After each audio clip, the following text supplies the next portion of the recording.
అస్సలాము అలైకుం వరహమతుల్లాహి వరకాతుహు. అనంత కరుణామయుడు, అపార కృపాశీలుడు అయిన అల్లా పేరుతో ప్రారంభిస్తున్నాను.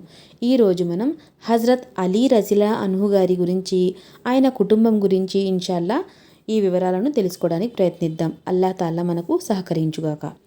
ఆయన వంశం పేరు దైవప్రవక్త సల్లల్లాహు అలైహి వసల్లం గారు నిష్క్రమణ తర్వాత ఆయన ఖలీఫాలలో 4వ ఖలీఫాగా పేరు పొందారు. ఈయన హజరత్ అలీ రజిలా అన్హు గారు. ఆయనకి ఇతర కునియత్లు పేర్లు అబుల్ హసన్, అబూ తురాబ్, బిరుదు అసదుల్లా. ఆయన నాన్నగారు పేరు Abu Talib bin Abdul Muttalib, అమ్మగారి పేరు హజరత్ ఫాతిమా బిన్తే అసద్ రజిల్లా అన్హు. ఆయన తండ్రి పెట్టిన అసలు పేరు జైద్, తల్లి పెట్టిన అసలు పేరు హైదర్.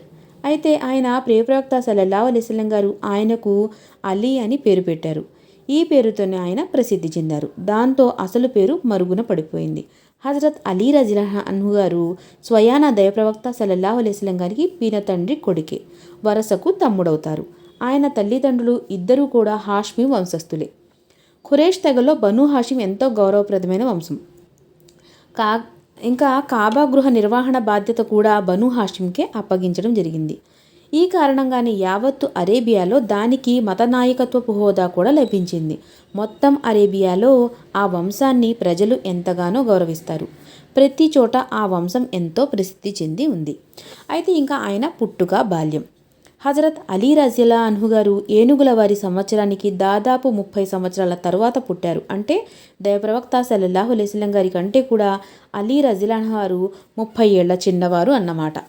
హజరత్ అలీ రజిల్లా అన్హు గారు అబూ తాలిబ్కు అనేక మంది సంతానం ఉన్నారు. కానీ ఆయన ఆర్థిక పరిస్థితి మాత్రం అంతంత మాత్రంగా ఉంది. దానికి కరువు కాటకాలు తోడయి ఆయనకు మరిన్ని కష్టాలు తెచ్చిపెట్టాయి. ఇల్లు గడవకపోవడమే కష్టమైపోయింది. దైవప్రవక్త సల్లల్లాహు అలైహి వసల్లం గారు తన బాబాయి ఆర్థిక దుస్థితి చూసి చలించిపోయారు. అప్పుడు ఆయన మరో అబ్బాయి అబ్బాస్ రజిల్లా గారి దగ్గరకు ఈ విషయాన్ని ప్రస్తావించి, మనమిద్దరం అబూ తాలిబ్ బాబాయి సంతానంలో చెరొక సంతానాన్ని మనం సంరక్షణలోకి తీసుకుందామని చెప్పారు. ఈ విధంగా ఆయనకు కాస్త భారం తగ్గుతుంది అని కూడా వాళ్ళు మాట్లాడుకోవడం అయితే జరిగింది. హజరత్ అబ్బాస్ రజిల్లా అన్హు దానికి సంతోషంగా అంగీకరించారు. అప్పుడు ఆయన హజరత్ జాఫర్ రజిల్లా అన్హును తన సంరక్షణలోనికి తీసుకున్నారు. దైవప్రవక్త సల్లల్లాహు అలైహి వసల్లం గారు తన సంరక్షణలోనికి అలీ రజిల్లా అన్హును తీసుకున్నారు. ఆ రోజు నుండి హజరత్ అలీ రజిల్లా అన్హు గారు దైవప్రవక్త సల్లల్లాహు అలైహి వసల్లం గారి పెంపకంలో జీవితం గడపసాగారు. ప్రవక్త సల్లల్లాహు అలైహి వసల్లం గారు శ్రీమతి హజరత్ ఖదీజా రజిల్లా అన్హు అలాగే హజరత్ అలీ రజిల్లా అన్హుని ఎంతో ప్రేమగా చూసుకుంటూ పెంచి పెద్ద చేశారు. ఇక ఆయన తల్లిదండ్రులు.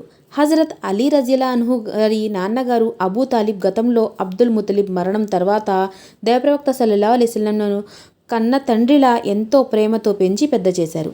తన కొడుకుల కన్నా మిన్నగా చూసుకున్నారు. ప్రతి విషయంలోనూ ఆయనకు పూర్తి మద్దతునిస్తూ కంటికి రెప్పలా కాపాడుకున్నారు. ఈ కారణంగానే ఆయన తన వంశస్థుల్లో విరోధం తెచ్చుకుని ఉన్నారు. అయితే ఆయన తన చివరి కాలం వరకు ఇస్లాంను స్వీకరించలేకపోయారు. ఈ విషయం దైవప్రవక్త సల్లల్లాహు అలైహి వసల్లం గారిని ఎంతో బాధకు గురిచేసింది. హజరత్ అలీ రజిల్లా అన్హు గారు అమ్మగారు హజరత్ ఫాతిమా రజిల్లా అన్హా కూడా దైవప్రవక్త సల్లల్లాహు అలైహి వసల్లం గారిని ఎంతో అభిమానించేవారు. కన్న తల్లిలా ఆయన్ని ఎంతో వాత్సల్యంతో పోషించేవారు. అంతేకాదు ఆమె ఇస్లాం స్వీకరించి ముస్లింగా మారారు. తర్వాత తోటి ముస్లింలతో పాటు మక్కా నుండి మదీనాకు వలసపోయారు. చివరకు మదీనాలోనే ఆమె చనిపోయారు. దైవప్రవక్త సల్లల్లాహు అలైహి వసల్లం గారు ఆమెను ప్రశంసిస్తూ, నేను అబూ తాలిబ్ తర్వాత ఆ సాధ్వీమణికి ఎక్కువగా రుణపడి ఉన్నాను అని అన్నారు. హజరత్ ఫాతిమా రజిల్లా అన్హు గారు చనిపోయినప్పుడు దైవప్రవక్త సల్లల్లాహు అలైహి వసల్లం గారు ఆమె వస్త్ర సంస్కారం కోసం తన చొక్కా ఇచ్చారు. ఖనన సమయంలో ఆయన ఆమె సమాధికి కూడా దిగి ఆయన దింపడం అనేది జరిగింది. హాషిం వంశంలో ఇస్లాం స్వీకరించిన మొట్టమొదటి వ్యక్తి ఆమె. ఇంకా హజరత్ అలీ రజిల్లా అన్హు వారి భార్య, పిల్లల గురించి ఇన్షాల్లా తెలుసుకుందాం.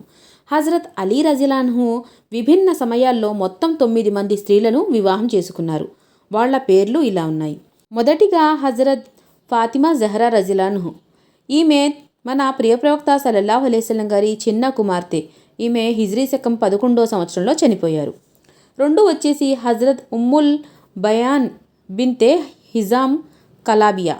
హజరత్ ఫాతిమా రజిల్లా అన్హు చనిపోయిన తర్వాత ఈమెను చేసుకున్నారు. 3 వచ్చేసి లైలా బిన్తే మస్ఊద్ తమామి. 4 వచ్చేసి అస్మా బిన్తే ఉసేమి ఖసామియా. 5 వచ్చేసి సహిబా బిన్తే రబియా. 6 వచ్చేసి అమామా బింతే అబిల్ ఆస్, ఈమె హజరత్ జైనబ్ రజిలహ కుమార్తె, మన ప్రియప్రవక్త సల్లల్లాహు అలైహి వసల్లం గారి మనువురాలు. 7 వచ్చేసి ఖౌలా బింతే జాఫర్ హనాఫియా, ఈమె హక్బా తెగకు చెందిన స్త్రీ. 8 వచ్చేసి ఉమ్మే సయీద్ బింతే ఊర్వా సఫియా. 9 వచ్చేసి మహియాద్ బింతే ఖైస్ కల్వి. వీరు కాకుండా మరికొందరు బానిస మహిళలు కూడా ఉన్నారు. ఇక ఆయన సంతానం హజరత్ అలీ రజిలహ గారికి మొదటిగా వచ్చేసి హజరత్ హసన్ రజిలహ వారు, 2 వచ్చేసి హజరత్ హుసేన్ రజిలహ వారు, 3 వచ్చేసి మొహసిన్, 4 వచ్చేసి హజరత్ జైనబ్ కుబ్రా, 5 వచ్చేసి హజరత్ ఉమ్మే కుల్సుమ్ కుబ్రా. వీరంతా హజరత్ ఫాతిమా బింతే రసూలుల్లా సల్లల్లాహు అలైహి వసల్లం ద్వారా జన్మించారు. హజరత్ హసన్ రజిలహని ప్రత్యర్థులు విషమిచ్చి చంపారు. హజరత్ హుసేన్ రజిలహను కర్బలాలో అమరాగతి పొందారు. మొహసిన్ చిన్నతనంలోనే చనిపోయారు. ఈ ముగ్గురి చరిత్ర కూడా మనం ఇంతకు ముందే గతం వీడియోస్లో కూడా చెప్పుకోవడం జరిగింది. ఇక 6 వచ్చేసి అబ్బాస్, 7 వచ్చేసి జాఫర్, 8 వచ్చేసి అబ్దుల్లా, 9 వచ్చేసి ఉస్మాన్. ఈ నలుగురు ఉమ్ముల్ బైనాన్ ద్వారా పుట్టారు. అబ్బాస్ తప్ప మిగిలిన ముగ్గురు హజరత్ హుసేన్ రజిలహతో పాటు కర్బలాలో అమరాగతి పొందారు. 10 వచ్చేసి అబ్దుల్లా, 11 వచ్చేసి అబూబకర్. వీరిద్దరూ హజరత్ లైలా బింతే మసూద్ కుమారులు. ఒక ఉల్లేఖనం ప్రకారం వీరు కూడా కర్బలాలో రణరంగంలో అమరాగతి పొందారు అని ఉంది. ఇక 12 వచ్చేసి యహియా, 13 వచ్చేసి ముహమ్మద్ అస్గర్. వీరిద్దరూ హజరత్ అస్మా బింతే ఉమేస్ ద్వారా జన్మించారు. ఇక 14 వచ్చేసి ఉమర్, 15 వచ్చేసి రుఖయా.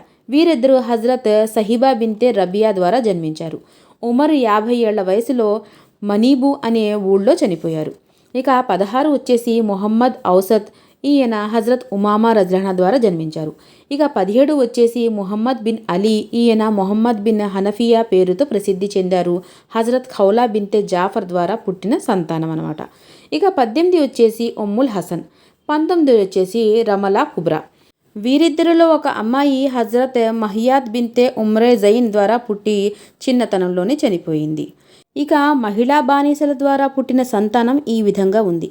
1 వచ్చేసి ఉమ్మే హనీ, 2 మైమునా, 3 జైనబ్ సగరా, 4 ఉమ్మే కుల్సుమ్ సగరా, 5 ఫాతిమా, 6 ఉమామా, 7 ఖుదీజా, 8 ఉమ్ముల్ కరం, 9 ఉమ్మే సల్మా, 10 ఉమ్మే జాఫర్, 11 జుమానా, 12 నఫీసా, 13 రమలా సగరా రజిలా అనువారు. హజరత్ అలీ రజిలహ సంతతి 5 కుమారుల ద్వారా కొనసాగింది. వాళ్ళ పేర్లు ఇలా ఉన్నాయి: ఇమాముల్ హసన్ రజిలహ గారు, ఇమాముల్ హుసేన్ రజిలహ గారు, ముహమ్మద్ బిన్ హనఫియా రజిలహ గారు, అబ్బాస్, ఉమర్ రజిలహ వారితో వీళ్ళ కుటుంబం అనేది సాగింది. అయితే అల్లాహ్ సుబ్హానహు వ తఆలా మనకి ఇంకా ఎన్నో అవకాశాలు కల్పించి ఇలా అనేక మంది పుణ్యాత్ముల గాథలను తెలుసుకునే అవకాశాన్ని కలిగించాలి అని దువా చేస్తూ ముగిస్తున్నాను. అస్సలాము అలైకుం వరహమతుల్లాహి వబరకాతుహు.